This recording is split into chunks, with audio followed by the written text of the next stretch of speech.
and any other intentions that you have in regards to your life, whether it's your house or your family or your health. Just you're putting it out there, because without intention, nothing will come to fruition, because first you intend to do something. That's the most important step.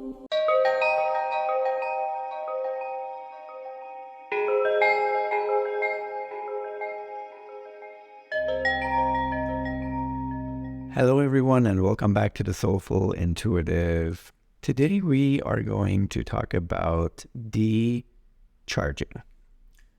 It's a new concept for me. I only learned about it a few days ago, and as I've been going through my interest and almost obsession with the NDE stories and people who have experienced enlightenment and their tactics and their strategies that they've learned in order to balance their energies and to also heal themselves and others, I came across this lady who was talking about her many years in India and how she witnessed healing firsthand with her own eyes in the presence of her guru, who has passed away now. But she basically talked about this technique that is very simple and everybody can do it, and so I just wanted to share that with you. It's called decharging, and the premise is around how as sensitive people, we pick up everyone's energy because your heart is open and your light is bright, and that signals to others that they can come to you in order to create some balance, as in get rid of their energy. And in the previous episodes, we talked about how we have to protect ourselves and how being sensitive is actually a gift, which I still believe so. But she was talking about how being sensitive, just like anything else in this world, all the gifts have pros and cons. So basically, we can never have a gift that has only benefits. So all the gifts, whether it's your beauty or your talents or your intellect or your strength, they all have pros and cons. And one of the things about being sensitive is that, yes, you are sensitive. You can be just very psychic. You can sense things. You can know things. You can provide a service for your loved ones and friends and people around you to balance their energy, to provide support. But the negative side of it is that then you become overloaded and charged with all kinds of energy that's not yours. So she has this technique that you can do easily at home every night when you come home, and you use fire element, because we have 4 elements: fire, air, water, and she actually brings sky in there too, but fire, air, water, and earth. And sky is also the 5th one that she counted, but she's using fire for this particular cleansing and decharging. So you either have a fire pit, or you have a fireplace, or you have a candle, but it has to be real fire, and you light it up and you put it in front of you. Then you close your eyes and you scan your body. So, after a long day, for example, usually after my long days, I have back pain. I'm a little numb at the sole of my feet. I sometimes have a little bit of anxiety in my body. Sometimes I have anxiety in my brain and in my mind. And so you scan your body and you go to all different places, because different feelings land on different parts of different people. Some people hold it in their gut, and some people hold it in their shoulders, tension in their shoulders. Some people get headaches. So you scan your body, and then step number 2 is when you close your eyes and you say a prayer in a form of gratitude to the source and universe. It could be anything from I'm grateful that I'm alive, I'm grateful that this world is so beautiful, I'm grateful that there's so much love around me. I'm grateful that I witness miracle of life every day through myself, or like if you have kids, your kids or your family members. I'm grateful for the ease in my life. I'm grateful for all my blessing. And the reason why you do great gratitude is because you want to become heart-centered. So the gratitude changes our frequency. So let's say if we've been having a rough day that day, then maybe we're vibrating low. And what gratitude does is bring us all the way up. So you do the gratitude, let's say for a couple of minutes in your head or out loud if you want to say it out loud. And you're gazing, your next step is you're gazing into the flame. And I've actually done it, it's really interesting. And as you're gazing, you also spread your fingers. You can rest them on your lap, or you can, just stick them up towards the flame with your hands like that. Like the first time I did it like this, and then I got tired. So then when I did the next time, if I just place it on my lap, so like this, and then you just stared into the flame, and you put the intentions out there you basically say it out loud, or you say it in your head, that you're releasing these energies that you picked up today, whether your own feelings and energies or others, and you give it to fire. Because as we know, what's the law of energy? That energy is not created, is not lost. It just goes from one form to another. So what are we doing now? We're just transferring these energies that are not suiting us, are not good for us, are making us feel dense, to the fire.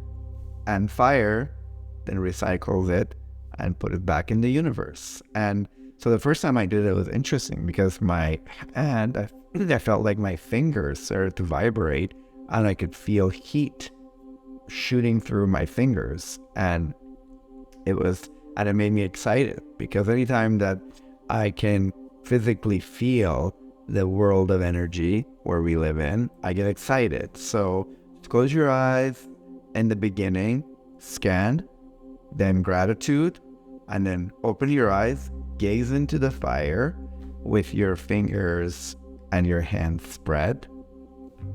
This, by the way, is optional. If you don't want to do it, don't do it. But she said that's just, it even makes it even more powerful. And then gaze into the fire and release, and do it for 10 minutes. So I've been doing it and it works. You just feel something starts shifting inside of your body and moving. And she said people who do this regularly, let's say like a month or two, they can see things shifting.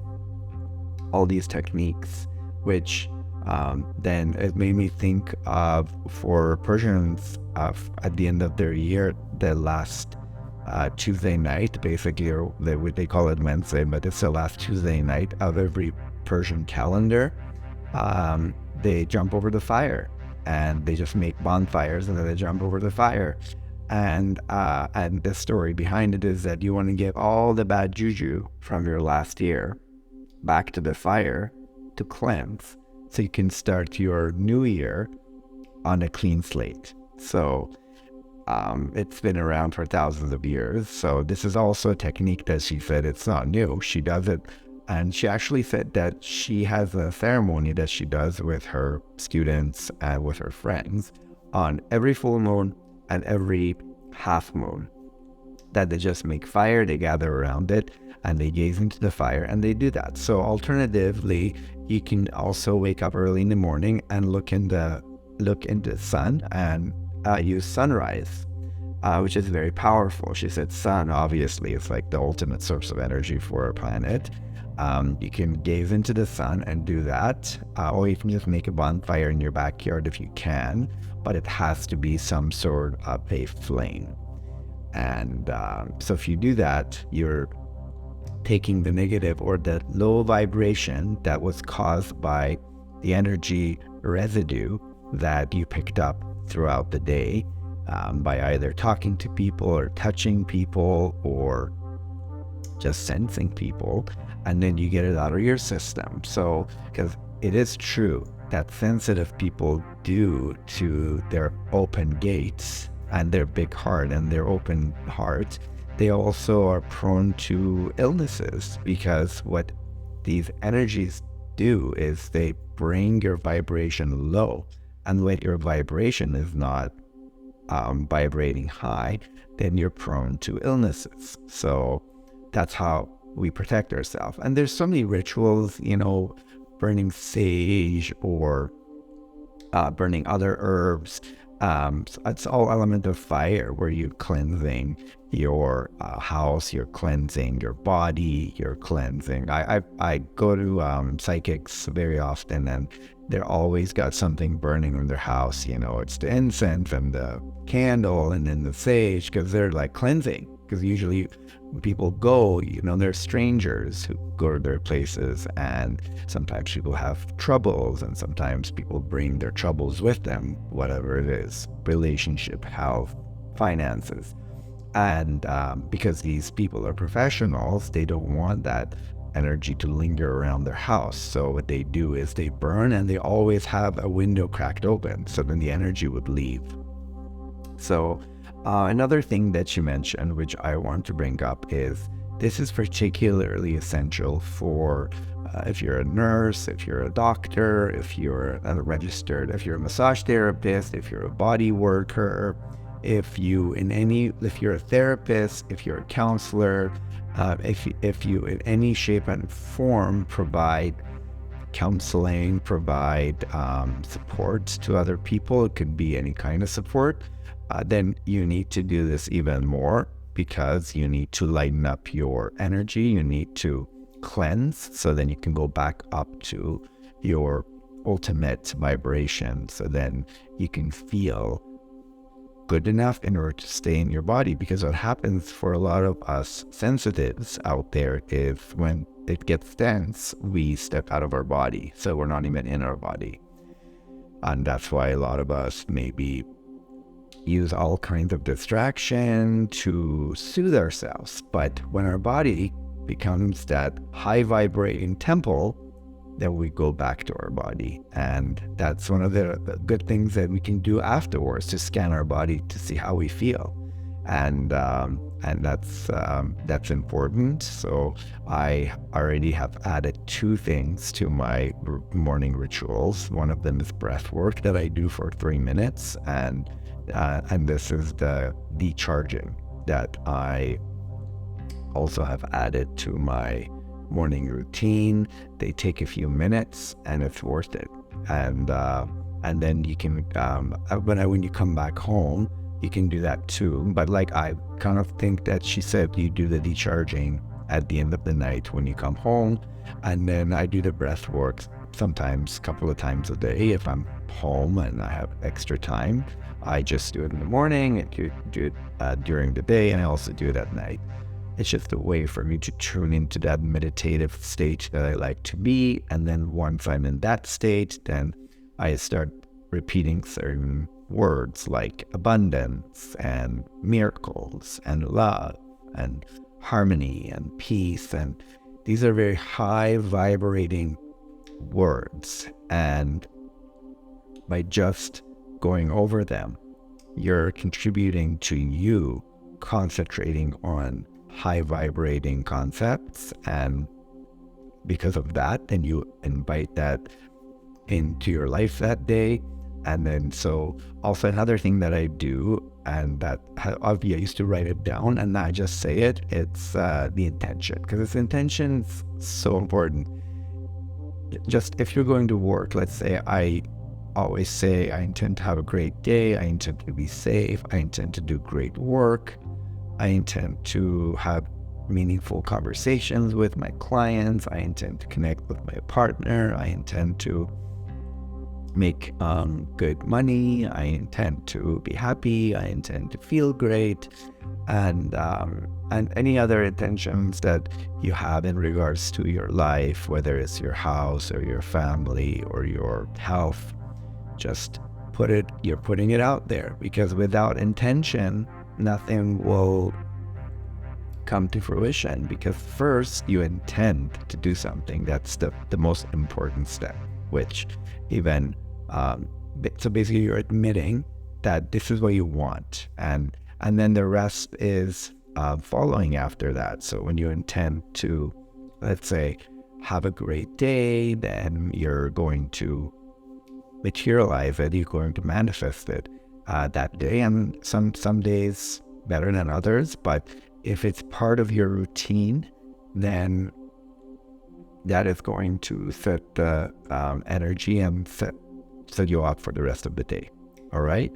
Well, thank you very much.